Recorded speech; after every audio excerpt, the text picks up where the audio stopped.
창세기 24장 50절에서 67절까지 말씀입니다. 저와 여러분 한 절씩 나누어서 교독합니다.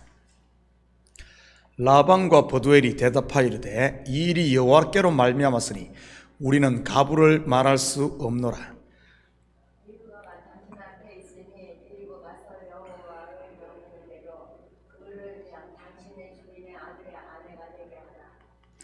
아브라함의 종이 그들의 말을 듣고 땅에 엎드려 여호와께 절하고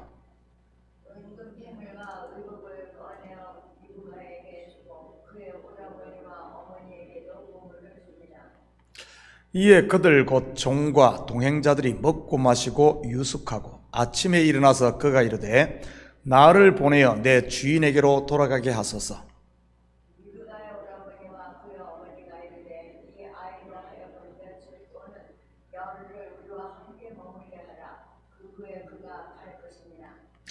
그 사람이 그들에게 이르되 나를 만류하지 마소서. 여호와께서 내게 형통한 길을 주셨으니 나를 보내어 내 주인에게로 돌아가게 하소서.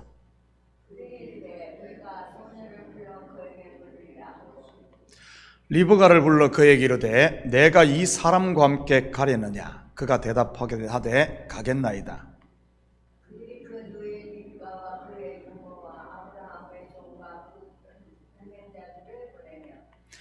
리브가에게 축복하여 이르되 우리 누이여 너는 천만인의 어머니가 될지어다. 내 씨로 그 원수의 성문을 얻게 할지어다.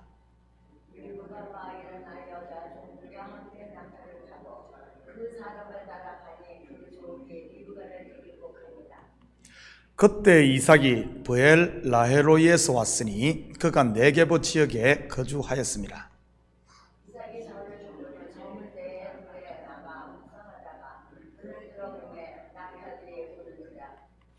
리브가가 눈을 들어 이삭을 바라보고 낙타에서 내려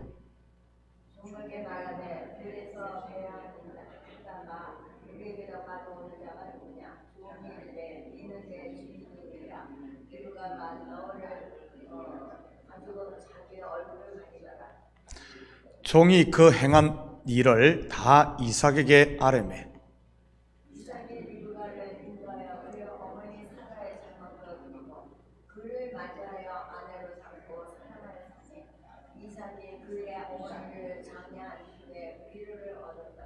아멘. 좋은 아침입니다. 우리는 지난 새벽에 끝까지 자기의 위치와 사명을 지킨 아브라함의 종에 대해 살펴보았습니다. 자기의 미션을 다하기 전에는 먹지 않겠다는 이런 우직한 말이지요. 그는 자기가 온 목적과 주인 아브라함의 뜻을 그대로 전달합니다. 마치 예수님께서 이 땅에 오셔서 아버지의 뜻을 전하시고 또한 십자가로 그 뜻을 성취시키듯이 말입니다. 아브라함이 보낸 종의 말을 다 들은 라반과 버두엘은 이 일이 여호와께로 말미암았음을 알고는 이렇게 대답을 합니다. 51절입니다. 리브가가 당신 앞에 있으니 데리고 가서 여호와의 명령대로 그를 당신의 주인의 아들의 아내가 되게 하라. 다시 말해 하나님의 뜻 앞에, 하나님의 말씀 앞에 온전히 순종한 것입니다. 저는 우리 식구들의 신앙이 이처럼 하나님 앞에 좀 맡기는 신앙이었으면 좋겠습니다. 내가 다 처리하려고 하지 마시고요. 그러다 보니 문제만 더 키우게 되는 것 아닙니까? 믿음이라는 말 자체가 맡긴다 이런 뜻입니다. 내려놓은 말이지요. 내려놓지 못하고 자기가 다 주장하려고 하는 사람들에게 하신 예수님의 말씀이 무엇입니까? 능력도 안 되면서 교회의 짐, 세상의 짐 혼자 다 짊어지고 가는 그런 사람들에게 말이지요. 마태복음 11장 28절에서 30절입니다. 수고하고 무거운 짐진 자들아 다 내게로 오라. 내가 너희를 쉬게 하리라. 나는 마음이 온유하고 겸손하니 나의 멍에를 메고 내게 배우라. 그리하면 너희 마음이 쉼을 얻으리니 이는 내 멍에는 쉽고 내 짐은 가벼움이라 하시니라. 여기서 짐이 무엇이겠습니까? 바로 율법에서 난 자기 의로 구원을 얻겠다는 이 율법의 짐 아니겠습니까? 이런 짐을 지고 어떻게 자유할 수 있겠으며 이런 멍에 아래서 어떻게 은혜와 평강에 하나님 나라를 누릴 수 있겠습니까? 이러한 어리석은 모습이 바로 낙타가 바늘기로 들어가려고 가는 모습이지요. 짐진 낙타가 바늘기로 들어갈 수 있을까요? 절대 못 들어가는 것입니다. 그 짐을 다 내려놓기 전에는 말이지요. 이처럼 하나님의 뜻 앞에 모든 것을 맡기자 어떤 일이 일어납니까? 53절입니다. 은근 패물과 의복을 꺼내어 리브가에게 주고 그의 오라버니와 어머니에게도 보물을 주니라. 성경에서 은근 패물을 받은 이야기가 또 어디에 나옵니까? 바로 430년 동안 애굽에서 종살이했던 이스라엘 백성 아닙니까? 애굽 사람들로부터 금은 부화를 취하지요.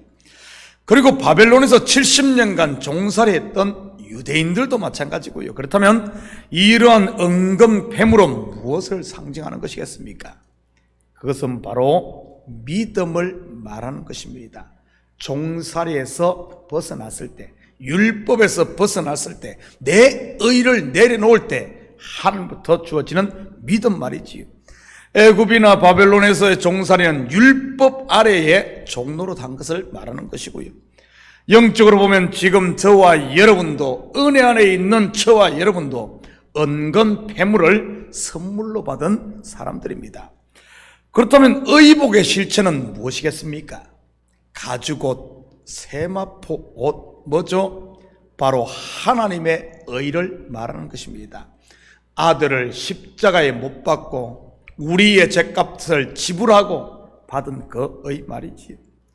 이것이 바로 순종의 결과요, 열매인 것입니다. 물론 오늘 본문을 그냥 겉으로만 보면 빙패물로 보이지만 말이지요. 54절입니다. 이에 그들 곧 종과 동행자들이 먹고 마시고 유숙하고 아침에 일어나서 그가 이르되 나를 보내어 내 주인에게로 돌아가게 하소서. 먹고 마시고 유숙하고 뭐죠? 바로 잔치가 열리고 평강과 안식이 임하는 것입니다. 출애굽의 그림으로 보면 유월절 어린 양을 잡아 온 식구가 함께 불에 구워 먹는 모습인 것이고요. 날이 밝으면 긴 여행을 할 준비를 다 갖추고 말이지요. 리브가의 출 메소포타미아인 것입니다. 저는 우리 식구들의 매일 삶 속에 이러한 순종 곧 내려놓음을 통해 마음에 평강이 있고 잔치가 열리시기를 축복합니다. 그리고 아침에 일어난 종은 바로 떠나려고 하지요. 왜 그랬을 것 같습니까? 일도 잘 마무리되었으니 이제는 대접도 받고 휴가도 좀 즐기고 가면 좋을 텐데 말입니다. 종이 언제 이런 대접을 또 받겠습니까? 또한 리브가의 오라비와 부모들까지 한 열흘 정도 머물고 가라고 아주 사정을 하고 잡는데 말이지. 그런데도 종은 바로 떠나려고 합니다. 결국 이 문제는 결혼의 당사자인 리브가에게 그 바톤이 넘어가게 됩니다. 리브가의 결정을 볼까요? 58절입니다. 리브가를 불러 그에게 이르되 내가 이 사람과 함께 가려느냐? 그가 대답하되 가겠나이다. 우리는 같은 모습을 출애굽을 통해서 볼 수 있습니다. 애굽의 장자가 죽는 유월절 밤이 지나고 아침이 밝자 급하게 애굽을 떠나는 이스라엘을 통해 말이지요. 그래서 발효되지 않은 반죽을 그대로 메고 나오기까지 하지 않습니까? 이것은 지금 우리에게 무엇을 말하는 것이겠습니까? 하나님께서 우리를 이끄실 때 곧 나라는 옛사람의 자리, 죄의 자리를 떠나는 것은 지체하면 안 된다는 그런 말입니다. 이렇게 지체하고 또 지체하다가 낭패를 본 사람의 이야기가 사사기에 나오지 않습니까?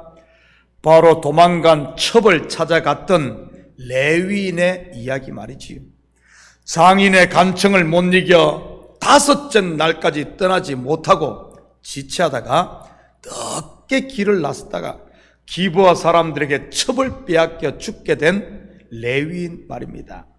이 일로 결국 어떤 일이 벌어집니까? 이스라엘 11지파와 베냐민 지파 간에 내전이 벌어집니다. 그리고 그 전쟁이 확장돼서 베냐민 지파의 남자 600명만 남기고 전멸하는 일이 일어나지요. 이스라엘에도 수만 명이 죽는 이런 큰 전쟁으로 벌어집니다. 가나안 정복 전쟁 또한 그렇지 않습니까? 쫓아내야 할 때 쫓아내지 않고 남겨둔 그들로 인해 영적인 암흑기를 겪게 되었던 일 말이지요. 이것은 무엇을 말하는 것이겠습니까? 성령의 감동이 있을 때는 바로 순종해야지 자꾸 내일로 미루며 지체하다 보면 결국 아무것도 못한다는 그런 말입니다. 오히려 하나님의 말씀, 성령의 감동이 우리의 마음을 더 완악하게만 만들 뿐이지요. 자꾸 지체하다 보면 말입니다. 왜냐하면 빈틈을 주는 순간 귀신은 귀신같이 알고 그 자리에 비집고 들어와 못하게 하거든요. 그런데 리브가는 청혼을 받고 바로 다음날 종을 따라 나서는 결단을 합니다. 말이 그렇지 그녀의 결단이 쉬웠겠습니까? 한마디로 하면 죽으면 죽으리라는 것이지요. 저는 우리 식구들에게 이런 믿음의 결단이 있기를 축복합니다. 포기할 때는 과감히 포기를 하고 돌이켜야 할 때는 돌이키고 버려야 할 때는 버릴 수 있는 믿음의 이런 용기 말이지. 60절입니다. 리브가에게 축복하 이르되 우리 누이여 너는 천만인의 어머니가 될지어다. 내 씨로 그 원수의 성문을 얻게 할지어다. 이삭이 그리스도를 예표하듯 성경에서 리브가 즉 여자는 언약 또는 교회를 상징합니다. 내 씨로 원수의 성문을 얻게 한다는 말은 바로 음부의 권세가 교회를 이기지 못한다는 말로 승리가 그리스도와 연합된 교회에게 있음을 말하는 것입니다. 사탄아 물러가라 하면서 내가 사탄을 쫓아서 내가 승리하는 것이 아니라 그리스도 안에 있는 것, 바로 그것이 승리라는 말입니다. 은혜 아래 사는 삶 말이지요. 마치 빛 가운데 있으면 어둠이 근접하지 못하듯 빛이신 그리스도의 사랑 안에 있는 것 말입니다. 가족들의 축복을 마음껏 받고 떠난 리브가와 종은 돌아오는 도중에서 자기의 주인 남편 이삭을 만납니다. 그 장면을 한번 볼까요? 63절입니다. 이삭이 저물 때에 들에 나가 묵상하다가 눈을 들어보매 낙타들이 오는지라. 아브라함의 종과 리브가가 처음 만난 장소가 어디죠? 우물가입니다. 우물이 상징하는 바가 무엇이라고 했습니까? 말씀 곧 성령이라고 했지요. 그런데 오늘 본절을 보면 이삭과 리브가의 만남이 어떻게 이루어지죠? 들에 나가 묵상하다가, 여러분 묵상과 우물 곧 말씀이 서로 연결되어 있지 않습니까? 맞습니다.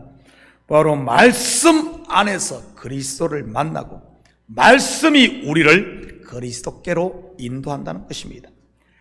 그것도 겉의 말씀 곧 율법이 아닌 묵상 곧 되새김질된 진리의 말씀을 통해서 말이지요. 67절입니다. 이삭이 리브가를 인도하여 그의 어머니 사라의 장막으로 드리고 그를 맞이하여 아내로 삼고 사랑하였으니 이삭이 그의 어머니를 장례한 후에 위로를 얻었더라. 결론이 어떻게 납니까? 둘이 하나 되어 사랑하고 위로를 받는 것입니다.